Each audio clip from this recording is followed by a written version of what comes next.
until a person has a mystical experience that they wake up to this entire dimension of being. And then it's very real because they've had an experience of it. They've looked through the microscope or the telescope. Now we're in a condition where we can be initiated into these worlds. Concrescence, the process through which seemingly dissimilar phenomena are integrated into a coherent whole.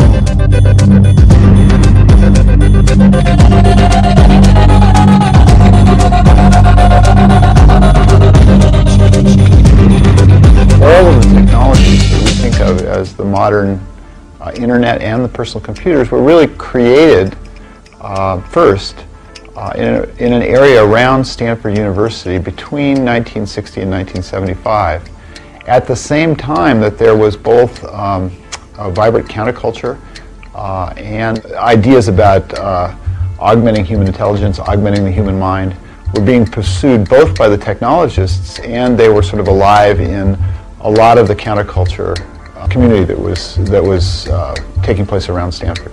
The technology didn't emerge in the vacuum.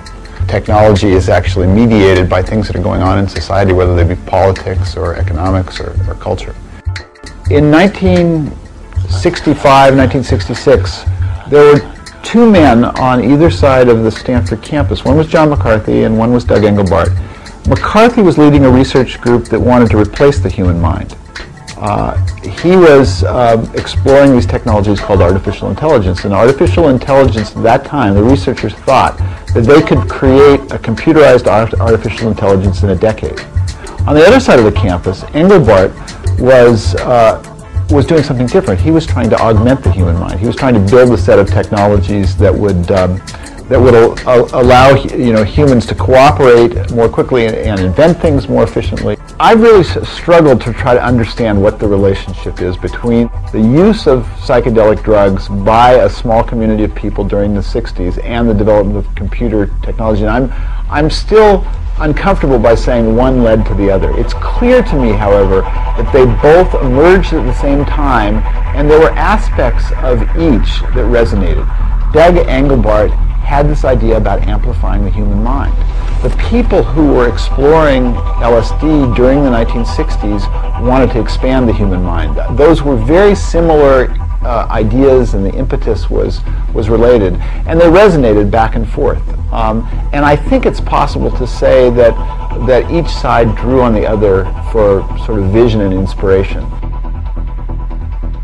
The threads that were emerging in California on the edge of the United States in the 60s led to both, and I think it's not a coincidence. They both happened, within the space of 5 miles.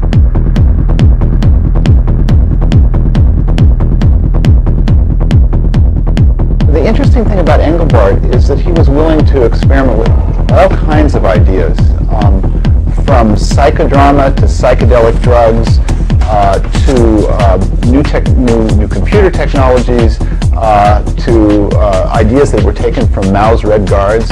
And so it was a wild and unusual time. I mean, if you went into SRI back in the 60s, on one floor you'd have these guys with white shirts and pocket protectors who were designing smart missiles. And on Engelbart's floors you'd have, Oriental rugs and pillows and yoga workstations and wine and drugs in the refrigerator. Just a very different cultural atmosphere. And out of that came most of the important ideas that would become personal computing. In 1968, in December, Engelbart sort of brought everything that his research group had developed during the 60s together in one just amazing demonstration that was given at Brooks Hall at the Joint Qual Computer Conference. He had a huge screen, a video screen, which was very unusual at that point to have an interactive video screen. And he sat up on stage, and he had a mouse in one hand, a keyboard. He had a display for himself. He had this thing called a chord key set that allowed him to enter textual information with his left hand while he was mousing with his right. And on the screen he had windows and hypertext and all the visual stuff that would become sort of the modern computer interface. And you have to remember that at that time, computing was not interactive. You would take your stack of cards and you would hand them to the sort of high priest of the data center. And Engelbart blew all that up. He showed 1,000 of the best computer scientists in the country a very different model of computing. And everything was different after that demonstration. It was called the mother of all demos. And what's significant is that a lot of his ideas emerged not just from sort of a pure set of technology events, but from this real sort of open exploratory group that he put together in the midst of both a political and a drug counterculture.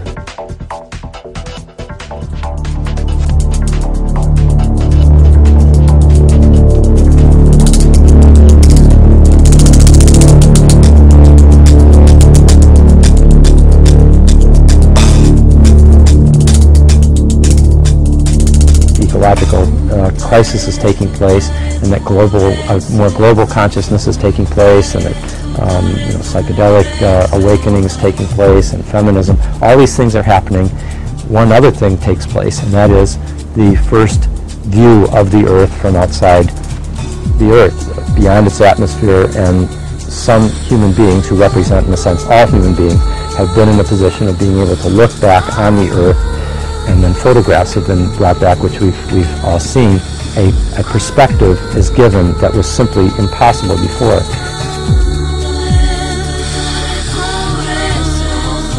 In the 60s we were born. We got off the planet and we saw ourselves as a living body. We had the Beatles music, we had the substances that expanded our consciousness, we had the awakening of the women, and we had the environmental movement. All of this late 60s, early 70s. And we began to realize that we're overpopulating and polluting. We didn't even know that until around the 60s. We're learning we have to coordinate as a planetary body.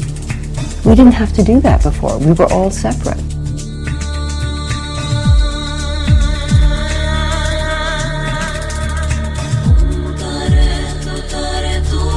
Medicine. Any mediation necessary to correct a diseased state of being.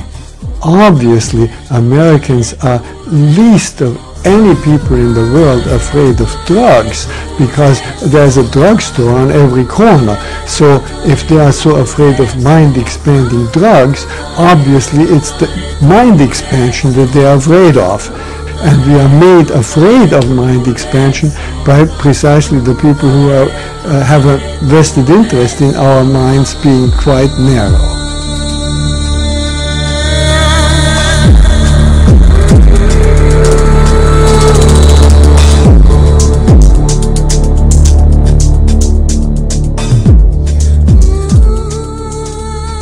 What's happening is these chemicals have the capacity to expand consciousness in ways that we're just not accustomed to thinking. So it's opening up the envelope of consciousness into new territories for us to think about and to try to imagine. In many respects, the war on drugs was fueled by the fears of Tim Leary and what he had to say, and the surging use of psychedelics by youth during the 1960s. The young generation with these states had many dimensions. That, one of it was certainly that aesthetic aspect, just the beautiful display, but there was also an element of tremendous freedom, sort of disinhibition. All the sort of cultural restrictions being kind of a Dionysian element, breaking into consciousness. And then I think even people did not have specific healing intention, that something within them felt there was a kind of a therapeutic potential, that you could heal. You could heal emotionally, you could heal psychosomatically. And then, of course, there was that other dimension, which is the opening of the spiritual aspects of life.